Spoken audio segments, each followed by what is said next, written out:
Moeen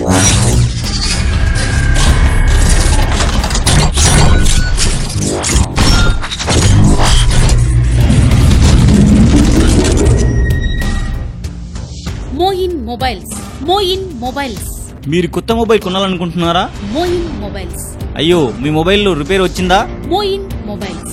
మీ మొబైల్లోని software సరిగా పనిచేయడం లేదా? మోయిన్ మొబైల్స్. మీ పాత మొబైల్ ఎక్స్చేంజ్ చేయాలనుకుంటున్నారా?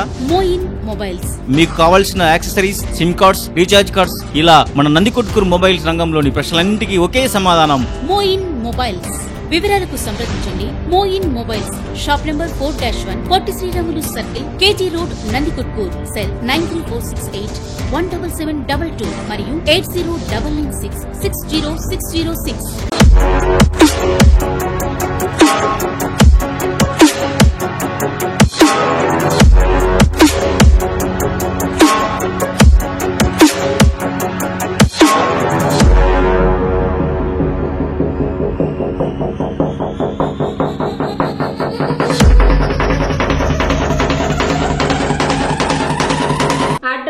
టీవీఎస్ షోరూమ్ వెనుక నందికొట్కూరు. ఫోన్ 08513280968.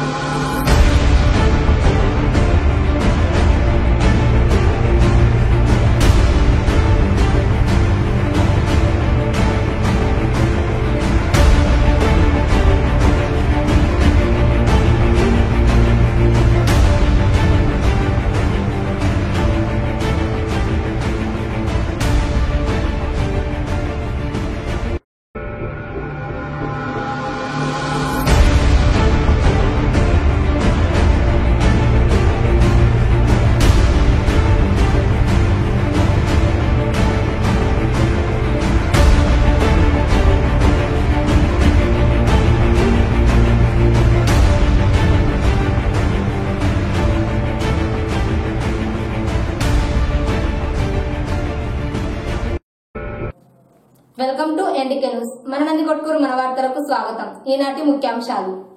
దేశవ్యాప్త సార్వత్రిక సమ్మెలో భాగంగా వామపక్ష పార్టీల ఆధ్వర్యంలో భారీ ర్యాలీ. ఘనంగా కలియుగ దానకర్ణుడు జవ్వాజీ సుంకన్నగౌడ్ జయంతి వేడుకలు. సమయానికి ఆర్టీసీ బస్సులను నడపాలని డిపో అధికారికి వినతిపత్రం అందజేసిన అవాజ్ కమిటీ సభ్యులు. గర్భిణీలకు ప్రభుత్వ వైద్యశాలలో భోజన ప్యాకెట్లను అందజేసిన ఎస్సీ ఎస్టీ సంక్షేమ పరిరక్షణ సమితి నాయకులు. 7వ వార్డులో జన్మభూమి కార్యక్రమానికి హాజరైన టీడీపీ నియోజకవర్గ ఇన్ఛార్జ్ మాండ్ర శివానందరెడ్డి.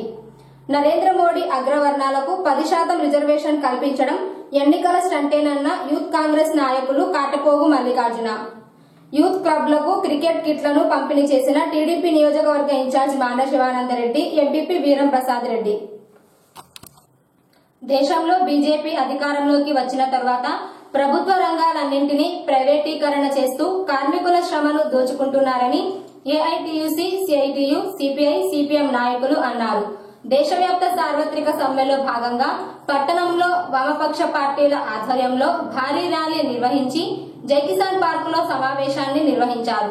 కార్మికులు అనేక పోరాటాల వల్ల సాధించుకున్న 44 చట్టాలను ప్రధాని నరేంద్ర మోడీ 4 చట్టాలుగా మార్చి కార్మిక వ్యతిరేక విధానాలను అవలంబిస్తున్నారని, కార్మికులకు కనీస వేతనం 18,000 ఇవ్వాలని కొన్ని సంవత్సరాలుగా పోరాడుతున్న కేంద్ర ప్రభుత్వం పట్టించుకోకపోవడం దుర్మార్గమని వామపక్ష పార్టీల నాయకులు ధ్వజమెత్తారు. దేశ అత్యున్నత న్యాయస్థానమైన సుప్రీంకోర్టు సమాన పనికి సమాన వేతనాన్ని ఇవ్వాలని తీర్పు వెల్లడించినా కేంద్ర ప్రభుత్వం పట్టించుకోవడం లేదని, బాబు వస్తే జాబు వస్తుందని చెప్పి ఉన్న జాబులను కూడా ఊడగొడుతున్నారని, ప్రభుత్వ సంక్షేమ పథకాలలో పనిచేస్తున్న కాంట్రాక్ట్ కార్మికులకు ఉద్యోగ భద్రత కల్పించాలని వారు డిమాండ్ చేశారు. కార్మికుల సంక్షేమం కోసం సమగ్ర సంక్షేమ చట్టాన్ని అమలు చేయాలని వారు తెలిపారు. ఈ కార్యక్రమంలో నాగేశ్వరరావు, రఘురామూర్తి, లాజరస్, భాస్కర్ రెడ్డి, రమేష్ బాబు తదితరులు పాల్గొన్నారు. 8-9వ తేదీ దేశవ్యాప్తంగా కార్మిక కష్టజీవులంతా కూడా సమ్మెలోకి పోయారు. ప్రధానంగా ప్రభుత్వ రంగాల్ని ప్రైవేటీకరణ చేయబోతున్న నరేంద్ర మోడీ విధానాలకు వ్యతిరేకంగా కార్మిక కష్టజీవులంతా కూడా సమ్మెకు పిలిపించడం జరిగింది.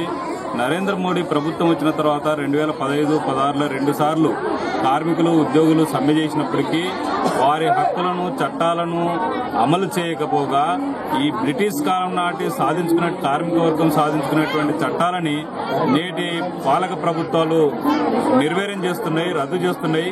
భవిష్యత్తులో యూనియన్ పెట్టుకునేటువంటి హక్కు గానీ, సమ్మె చేసేటువంటి హక్కు గానీ, కోరికలు అడిగేటువంటి హక్కు గానీ లేకుండా చట్ట సవరణలు చేస్తున్నటువంటి ప్రభుత్వానికి గుణపాఠం చెప్పేందుకే కార్మిక వర్గం ఐక్యమైంది. ఈరోజు కనీస వేతనం ఈ భారతదేశంలో ప్రతి కుటుంబం జీవనం సాగించడానికి 18,000 వేతనం ఇవ్వాలని చెప్పి చట్టం చెప్తే కూడక ఈరోజు ఆ మధ్యాహ్నం భోజనం వాళ్ళకు 2,000 ఇస్తున్నారు, ఆశ కార్మికులకు 6,000 ఇస్తున్నారు, అంగన్వాడీ ఆయాలకు సంబంధించినటువంటిది 6,000 వేతనం ఇచ్చి వెట్టి చాకిరీ, వెట్టి శ్రమ దోపిడీ చేస్తున్నటువంటి పరిస్థితి మనం చూస్తున్నాం. ఈ రోజు 8 గంటల పని విధానం సాధించుకున్నప్పటికీ 12 గంటలు 18 గంటలు పనిచేస్తూ ఉన్నారు. అందుకనే ఈ శ్రమ దోపిడీకి వ్యతిరేకంగా, కార్మిక హక్కుల కోసం, కార్మిక చట్ట సవరణకు వ్యతిరేకంగా ఉద్యోగ కార్మికులంతా కూడా ఈ రోజు సమ్మె చేస్తున్నారు. ప్రభుత్వ బ్యాంకులు, ఎల్ఐసి, బీమా, ఇన్సూరెన్స్, రైల్వే, ఆర్టీసీ ప్రభుత్వ రంగాలు ఈ రోజు ఆదాయాల్లో ప్రజల సంక్షేమం కోసం పనిచేస్తున్నటువంటి ప్రభుత్వ రంగాలను కూడా ఈ రోజు నరేంద్ర మోడీ ప్రైవేటీకరణ చేస్తున్నాడు. అందుకనే ప్రైవేటీకరణకు వ్యతిరేకంగా ఉద్యోగ కార్మిక హక్కుల కోసం జరుగుతున్నటువంటి సమ్మెను కార్మిక వర్గం అంతా కూడా విజయవంతం చేశారు. ఇప్పటికైనా నరేంద్ర మోడీ వెంటనే ఉపసరించుకోవాలని చెప్పి మేము డిమాండ్ చేస్తున్నాం. లేని ఎడల రాబోయేటువంటి కాలంలో ఆందోళన ఉత్పన్నం చేస్తామని చెప్పి హెచ్చరిస్తున్నాం. కలియుగ దానకర్ణుడు జవ్వాజీ సుంకన్నగౌడ్ జయంతిని స్థానిక మున్సిపల్ కార్యాలయం ఎదురుగా శ్రీకాంత్ గౌడ్ ఆధ్వర్యంలో నిర్వహించారు. ఈ కార్యక్రమానికి టీడీపీ నియోజకవర్గ ఇన్ఛార్జ్ మాండ్ల శివానందరెడ్డి, పట్టణ సిఐ మధుసూదన్ రెడ్డితో పాటు ప్రముఖులు ఈ కార్యక్రమానికి హాజరయ్యారు. వారు ఆయన విగ్రహానికి పూలమాలలు వేసి నివాళులు అర్పించారు. నందికొట్కూరు పట్టణంలో పేద విద్యార్థులు విద్యను అభ్యసించడం కోసం ప్రభుత్వ పాఠశాల, డిగ్రీ కళాశాలతో పాటు కోట్ల రూపాయల విలువైన తమ భూమిని ప్రజల కోసం దారాదత్తం చేసిన మహనీయుడని టీడీపీ నియోజకవర్గ ఇన్ఛార్జ్ మాండ్ల శివానందరెడ్డి అన్నారు. ప్రతి ఏటా కర్ణాటక, మహారాష్ట్ర నుంచి వచ్చే శ్రీశైలం పాదయాత్రికులకు భోజన వసతి కల్పించేందుకు 1935వ సంవత్సరంలోనే ఒక సత్రం నిర్మించాడని వారు కొనియాడారు. ఆయన సేవలు చిరస్మరణీయంగా నిలిచిపోయేలా ఉండాలనే ఉద్దేశంతో మాండ్ల శివానందరెడ్డి గారు 1,00,000 రూపాయలను, కేఈ కృష్ణమూర్తి గారు 1,00,000 రూపాయలను విగ్రహానికి విరాళం అందజేశారని శ్రీకాంత్ గౌడ్ వెల్లడించారు. ప్రతి ఏటా జవ్వాజీ సుంకన్నగౌడ్ జయంతి, వర్ధంతి నిర్వహిస్తున్నామని ఆయన తెలిపారు. ఈ కార్యక్రమంలో ఎంపీబీ వీరంప్రసాద్ రెడ్డి, దేశెట్టి శ్రీనివాసులు తదితరులు పాల్గొన్నారు. సుంకన్న గారి జయంతి జరుపుతున్నాము. పోయినసారి కూడా నేను వచ్చినట్టు గుర్తుంది. అప్పుడు విగ్రహం గురించి అడగడం జరిగింది. ఆ విగ్రహం సంబంధించిన వరకు కేఈ కృష్ణమూర్తి అన్న కూడా 1,00,000 రూపాయలు ఇస్తానట్టుంది నాకు గుర్తున్న కాడికి. సో అప్పుడు నేను కూడా నా వరకు నేను 1,00,000 ఇస్తానని చెప్పాను. ఆల్రెడీ ఒక 50,000 అయితే ఇచ్చినాను. అది విగ్రహం తయారైనాక బ్యాలెన్స్ కూడా ఇవ్వడం జరుగుతుంది. ఎందుకంటే ఆల్మోస్ట్ ఈ నందికొట్కూరు పట్టణంలో అన్నిటికన్నా ఖరీదైన భూములు అన్ని ఎక్కడున్నా కూడా అవి జువాజీ సుంకన్న గారు ఉచితంగా మన ఇచ్చినటివే. ఆయన ఒక మంచి దాతగా మిగిలిపోయినారు. సో ఆయనకు కనీసం ఒక మంచి విగ్రహం కూడా ఏర్పాటు చేసుకుంటే ఎట్లా అని ఆ రోజు కృష్ణమూర్తి అన్న నేను డిసైడ్ చేసుకుని ఇచ్చినాము. సో తొందరలో ఆ విగ్రహం ఎన్నాళ్ళు అవుతుందబ్బా? సరే, వారం పడుతుంది అన్నాడు. సరే, అదే సందర్భంగా సరే మహానుభావులు ఎందరో అందరికి మనం విగ్రహాలు అయితే చేయలేము. బట్ ఉన్న విగ్రహాల్లో ఇప్పుడు సర్దార్ వల్లభాయ్ పటేల్ కూడా సరిగ్గా లేకుంటే అది కూడా చేయించమని ఆర్సీని చెప్పినాను. ఎందుకంటే ఆల్మోస్ట్ ఈ రోజు హైదరాబాద్ మన భారతదేశంలో భాగం ఉందంటే దానికి ఒక ముఖ్యమైన కారకుడు సర్దార్ వల్లభాయ్ పటేల్. సో భారతదేశాన్ని యూనిఫికేషన్ లో ఈ రోల్ ప్లే చేసినాడు. సరే, ఆయనకు ఆల్రెడీ మన ప్రధానమంత్రి ఆల్మోస్ట్ మన వరకు కనీసం ఒక 10-12 అడుగులేదన్న విగ్రహం చేసుకుంటే మేలు. ఎందుకంటే దానికి కూడా నా వరకు నేను సాయం చేస్తాను. రాష్ట్ర ముఖ్యమంత్రి చంద్రబాబు నాయుడు గారు యువతకు అన్ని రంగాల్లో అవకాశాలు కల్పించారని టీడీపీ నియోజకవర్గ ఇన్ఛార్జ్ మాండ్ల శివానందరెడ్డి అన్నారు. స్థానిక ఎంపీడీఓ కార్యాలయంలో యువతకు టీఎన్ఎస్ఎఫ్ జిల్లా ప్రధాన కార్యదర్శి మురళీమోహన్, కడియం పుల్లన్న యాదవ్ ఆధ్వర్యంలో క్రీడాకారులకు మాండ్ర శివానందరెడ్డి చేతుల మీదుగా కిట్లను పంపిణీ చేశారు. మాండ్ర శివానందరెడ్డి మాట్లాడుతూ గ్రామీణ స్థాయిలో ఉన్న యువతను ప్రోత్సహించాలనే ఉద్దేశంతో ముఖ్యమంత్రి చంద్రబాబు నాయుడు గారు యూత్ క్లబ్లను ఏర్పాటు చేసి వారికి కిట్లను అందజేయడం హర్షించదగ్గ విషయమన్నారు. నందికొట్కూరు నియోజకవర్గంలో పట్టణ మరియు గ్రామీణ ప్రాంతాలకు కలిపి మొత్తం 20 కిట్లను పంపిణీ చేశామని, ఒక్కో కిట్టు విలువ దాదాపుగా 20,000కు పైగా ఉంటుందన్నారు. క్రికెట్ కిట్లు, వాలీబాల్, ఫుట్బాల్ తో పాటు 18 రకాలను అందజేశామన్నారు. తెలుగుదేశం పార్టీ యువతకు నిరుద్యోగ వృత్తితో పాటు నైపుణ్య శిక్షణ కార్యక్రమాలను నిర్వహించి ఉద్యోగ అవకాశాలను కూడా కల్పిస్తుందని ఆయన అన్నారు. ఈ కార్యక్రమంలో కౌన్సిలర్ ముర్తుజావలి, అజయ్ కుమార్, అలీబేగ్, సలీంబేగ్ తదితరులు పాల్గొన్నారు. నందికొట్కూర్ నియోజకవర్గానికి సంబంధించి ఆల్మోస్ట్ 20 కిట్లు ప్లే కిట్స్ ఇవ్వడం జరిగింది. దగ్గర 20 యువ క్లబ్స్ ఏర్పాటు చేసినాక ఈ క్లబ్స్ కు ఈ కిట్స్ అందజేయడం జరిగింది. దగ్గర ఒక కిట్లో అన్ని ఆటలకు సంబంధించిన పనిముట్లు ఉన్నాయి. అంటే క్రికెట్ సంబంధించిన, ఫుట్బాల్ సంబంధించిన, వాలీబాల్ సంబంధించిన, చెస్, షటిల్, బ్యాడ్మింటన్, సో అన్ని ఆటలకు సంబంధించిన వాళ్లకు ఆ బ్యాట్స్ కానీ అవెల్లా ఆ కిట్లో ఉన్నాయి. దాని వాల్యూ ఆల్మోస్ట్ 20 నుంచి 25,000 ఉండొచ్చు. అటువంటి కిట్స్ ప్రభుత్వం ఇవ్వడం ఉద్దేశం ఏమంటే ఈ యూత్ను సరైన దోవల పట్టిస్తే మన దేశానికి మంచి భవిష్యత్తు ఉంటుందనే ఉద్దేశంతో ఈ యువకులకు ఇటువంటి క్లబ్స్ ఫామ్ చేసి వాళ్ళలో ఒక ఐకమత్యం తీసుకొచ్చి వాళ్ళు వాళ్ళ స్పేర్ టైంలో స్పోర్ట్స్ను ఎంకరేజ్ చేసుకోవాలనే ఉద్దేశంతో ప్రభుత్వము ఈ యువకులకు సంబంధించి క్లబ్స్కు ఈ కిట్స్ ఇవ్వడం జరిగింది. తెలుగుదేశం పార్టీ పేద, బడుగు, బలహీన వర్గాల కోసం నిరంతరం కృషి చేస్తుందని టీడీపీ నియోజకవర్గ ఇన్ఛార్జ్ మాండ్ర శివానందరెడ్డి అన్నారు. స్థానిక రామాలయం దగ్గర కౌన్సిలర్ సుమలత ఆధ్వర్యంలో 6వ విడత జన్మభూమి మా ఊరు కార్యక్రమాన్ని నిర్వహించారు. ఈ కార్యక్రమానికి ఎంపీపీ వీరప్రసాద్ రెడ్డి, మహేష్ నాయుడు మరియు ప్రభుత్వ అధికారులు హాజరయ్యారు. రాష్ట్ర ప్రభుత్వం పేద, మధ్యతరగతి కుటుంబాలు సంక్రాంతి పండుగను ఆనందంగా జరుపుకోవాలనే ఉద్దేశంతో చంద్రన్న కానుకను ముఖ్యమంత్రి చంద్రబాబు నాయుడు గారు పంపిణీ చేస్తున్నారని టీడీపీ నియోజకవర్గ ఇన్ఛార్జ్ మాండ్ర శివానందరెడ్డి అన్నారు. మహిళలు ఆర్థికంగా ఎదగాలనే ఉద్దేశంతో కుట్టు మిషన్లతో పాటు వివిధ రకాల పనిముట్లను అందజేస్తున్నామని ఆయన అన్నారు. కేంద్ర ప్రభుత్వం సహకరించకపోయినా ముఖ్యమంత్రి చంద్రబాబు నాయుడు గారు అభివృద్ధి సంక్షేమ పథకాలను అమలు చేస్తున్నారని, రాష్ట్ర ప్రభుత్వం 16,000 కోట్ల లోటు బడ్జెట్ లో ఉన్నా కూడా రాష్ట్రాన్ని అభివృద్ధి పథంలో నడిపిస్తున్నారని ఆయన అన్నారు. వార్డు ప్రజలు పలు సమస్యలతో కూడిన వినతి పత్రాలను మాండ్ర శివానందరెడ్డికి అందజేశారు. ఈ కార్యక్రమంలో కౌన్సిలర్లు ముర్తుజావలి, దేశెట్టి శ్రీనివాసులు, మున్సిపల్ డిఈ నాగభూషణం రెడ్డి తదితరులు పాల్గొన్నారు.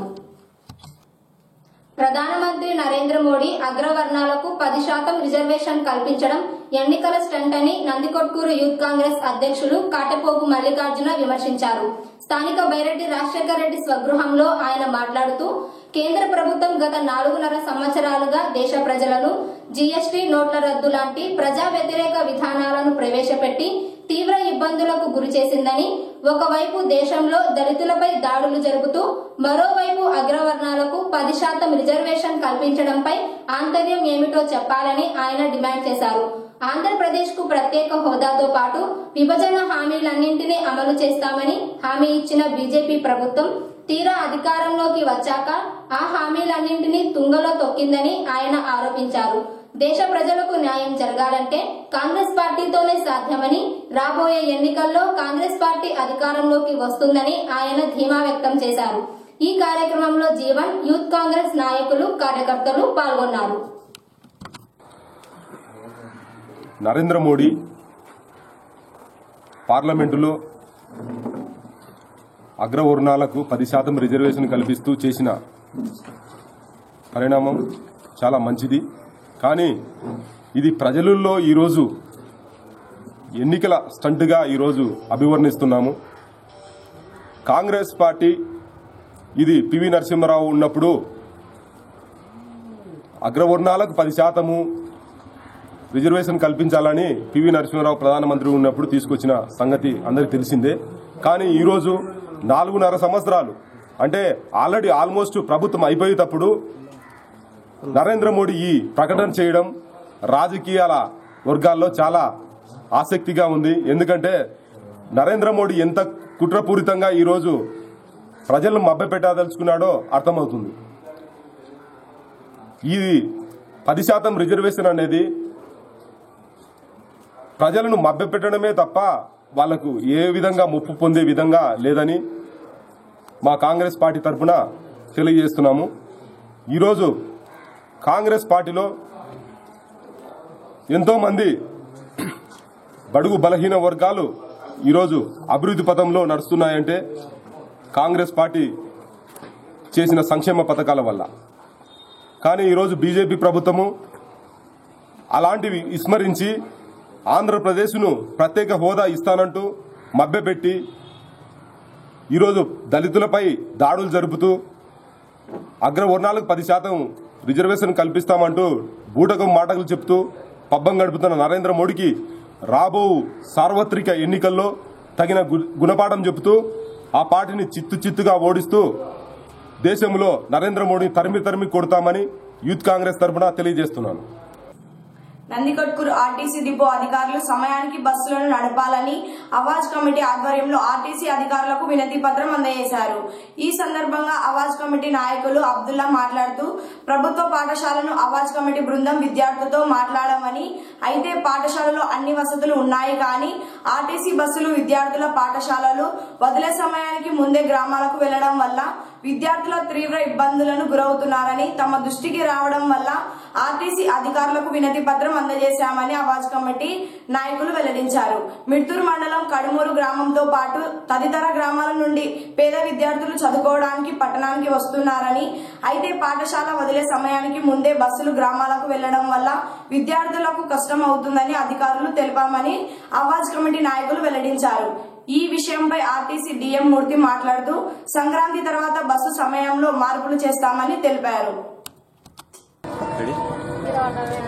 ఈరోజు ప్రభుత్వోన్నత పాఠశాలలో తరగతి గదులు ఎలా ఉన్నాయి, తర్వాత టీచర్లు ఎలా బోధిస్తున్నారు, తర్వాత పబ్లిక్ పరీక్షలు ఉన్నాయి. సో దాని సమస్యల గురించి అవాజ్ కమిటీ తరఫున ప్రభుత్వ పాఠశాలకు వెళ్ళడం జరిగింది.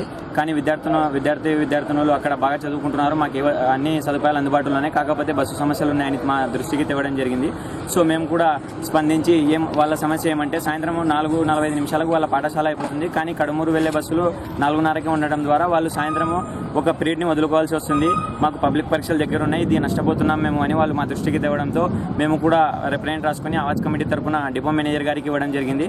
డిపో మేనేజర్ గారు కూడా సానుకూలంగా స్పందించి ఇంతకుముందు కూడా మీరు ఈ సమస్యను మా దృష్టికి తెచ్చారు.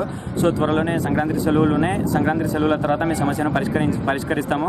తప్పకుండా ఇటువంటి సమస్యలు ఏమన్నా ఉంటే మా దృష్టికి తీసుకురండి, మేము కూడా సాయశక్తుల వీలైన కాడికి సమస్యలను పరిష్కరించడానికి కృషి చేస్తామని మాకు తెలియజేసి హామీ ఇచ్చారు. సో ఈ కార్యక్రమంలో పాల్గొన్న అందరికీ ధన్యవాదాలు తెలియజేస్తున్నాం. పట్టణంలోని ప్రభుత్వ వైద్యశాలలో గర్భిణులకు ఎస్సీ ఎస్టీ సంక్షేమ పరిరక్షణ సమితి ఆధ్వర్యంలో భోజన ప్యాకెట్లను అందజేశారు. ఆసుపత్రి సూపరింటెండెంట్ డాక్టర్ రాయుడు చేతుల మీదుగా ఆహార ప్యాకెట్లను గర్భిణులకు అందజేశారు.